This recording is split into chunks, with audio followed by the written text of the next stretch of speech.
You're asleep right now, today, this very moment. You might think you're awake, you might think you're living, but I'm telling you, you're asleep. And sleep is a cousin of death. Think about it. When you sleep, you're not living, you're not growing, you're not building, you're not creating, you're not pursuing your purpose. You're just lying there, unconscious, in a way, dead to the world. And that's exactly what most men are doing with their lives. They're asleep, they're going through the motions, they're showing up to work, paying their bills, watching their screens, and calling it alive. But they are not alive, they're asleep. Ephesians 5 verse 14 says, "Awake, O sleeper, and arise from dead, and Christ will shine on you." Notice that, awake, O sleeper. Not wake up if you want to, not considering wake up. Awake. It's a command. It's urgent. It's now.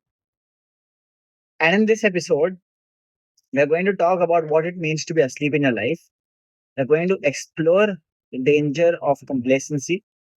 We're going to examine what the Bible says about spiritual sleep and awakening. And we are going to give you the framework to wake up and start living. Because here's the truth, sleep is the cousin of death. And if you're not awake, you're already dying. Sleep is comfortable. That's the first thing we need to understand. Sleep is easy, sleep is safe, sleep is familiar. You don't have to think when you're asleep. You don't have to decide. You don't have to act. You just lie there and let life happen to you. And that's why so many men are asleep. Because being awake is hard. Being awake requires you to think. Being awake requires you to decide. Being awake requires you to act. Being awake requires you to take responsibility for your life. But here's the thing about sleep. Feels like living. When you're asleep, you dream, you experience, uh, you have, you feel like you're doing something, but you're not. You're unconscious, you're unaware, you're missing your actual life. That's what sleep actually is. That's what spiritual sleep is. You're going through the motions, you're doing the things, you're checking the boxes, but you're not awake to your purpose. You're not awake to God's calling. You're not awake to the opportunity in front of you. You're asleep. The problem with sleep is that it's contagious. When you're asleep, everything around you is asleep too. Family is asleep, your friends are asleep, co-workers are asleep. Everyone is just lying there, unconscious, calling it normal. First Thessalonians 5 verse 6 says this. So, so then let us not sleep as others do. Let us keep awake and be sober. Notice that as others do. Others are sleeping. That's the default. That's what most people do. But you're called to something different. You're called to keep awake. You're called to be sober. You're called to be conscious and aware and intentional. Let me tell you about a church that was asleep. It's in Revelations 3 and it's called the Church of Sardis. This is a perfect picture of what spiritual sleep looks like. Revelation 3 verse 1 says, "And to the angel of the church in Sardis write the words of him who has the seven spirits of God and the seven stars. I know your works. You have the reputation of being alive, but you are dead." Stop right there. This is devastating. The church at Sardis had a reputation of being alive. Everyone thought they were doing great. They probably had a big building. They probably had a lot of members. They probably had programs and events and activities. Everyone looked at them and said, "Wow, that's a thriving church." But Jesus said, "You have the reputation of being alive, but you are dead."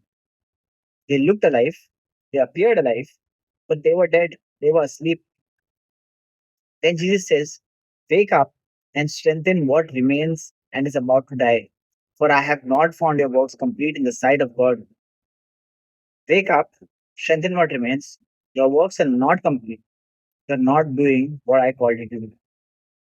And then gives them a warning. Remember then what you received and heard. Keep it and repent. If you will not wake up, I will come like a thief. You will not know at what hour I will come against you. Do you see what's happening here? The church at Sardis is asleep. They have a reputation but no substance. They appear alive but are dead. And Jesus is telling them to wake up, face the consequences. He will come like a thief. They won't see him coming. They'll be caught off guard because they are asleep. This is the danger of spiritualism. You can look like you're doing well. You can have a reputation. You can have a status. You can have possessions. But if you're asleep to your purpose, if you're not doing the work of God, if you're not doing the work God called you to do, then you're dead. You're a walking corpse.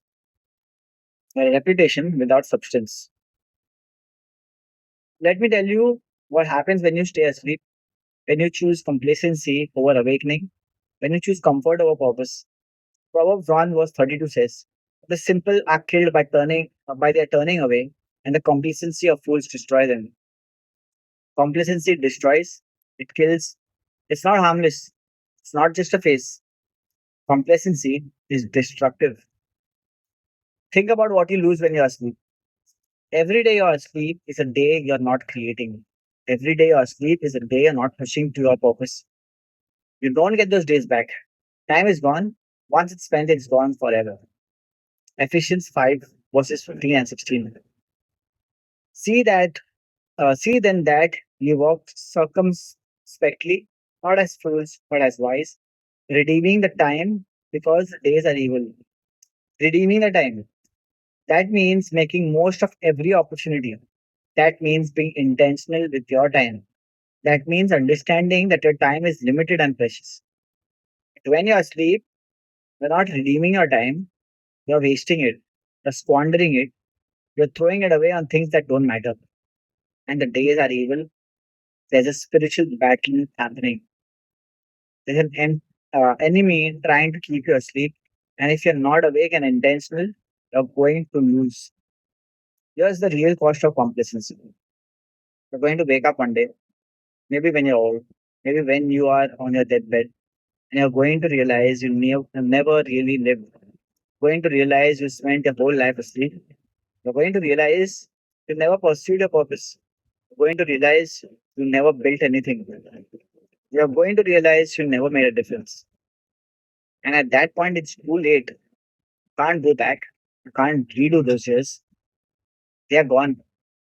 And all you'll have is regret. Now, there's another form of sleep that's even more dangerous. It's called lukewarmness. And it's the result of prolonged spiritual sleep. Revelations 3, verse 15 and 16 says, "I know your works. You are neither cold or hot. Would that you were in either cold or hot. So because you are lukewarm and neither hot nor cold, I will spit you out of my mouth." Think about that. God would rather you be cold than lukewarm. Cold means you're aware and not following God. At least you're conscious. At least you know where you stand. But lukewarm means you're in the middle. You're half committed. You're sleeping but pretending to be awake. And God says He will spit you out of His mouth. That's the ultimate rejection. That's the ultimate consequence. Not just being left alone, but being rejected, being spit out, being cast away. Lukewarmness is what happens when you've been asleep for so long that you don't even know that you're asleep anymore. You think you're awake, you think you're doing fine, you think you're living a life, but you're not. You're lukewarm, you're in the middle, neither fully committed to God nor fully committed to the world. You're just drifting. And drifting is dangerous because while you're drifting, life is passing you by. Opportunities are passing you by. A purpose is passing you by. And one day you wake up and realize you wasted decades in a state of lukewarmness.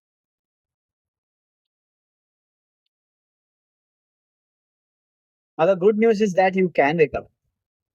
You can stop being asleep. You can stop being lukewarm. You can become alive. Ephesians 5, verse 14 is the call to awakening.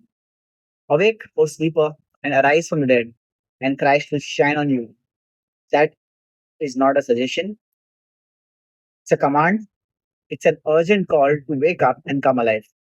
When you wake up, Christ will shine on you. You will see clearly. You will understand your purpose. You will see the opportunities in front of you. You'll see the path forward. Christ's light will illuminate your life. But it starts with waking up. It starts with recognizing that you've been asleep. It starts with choosing to become conscious and aware and intentional. First Thessalonians 5 verse 6 tells us how to do it. So then let us not sleep as others do, but let us keep awake and be sober. Keep awake, be sober. That means being clear headed. That means being intentional. That means being disciplined.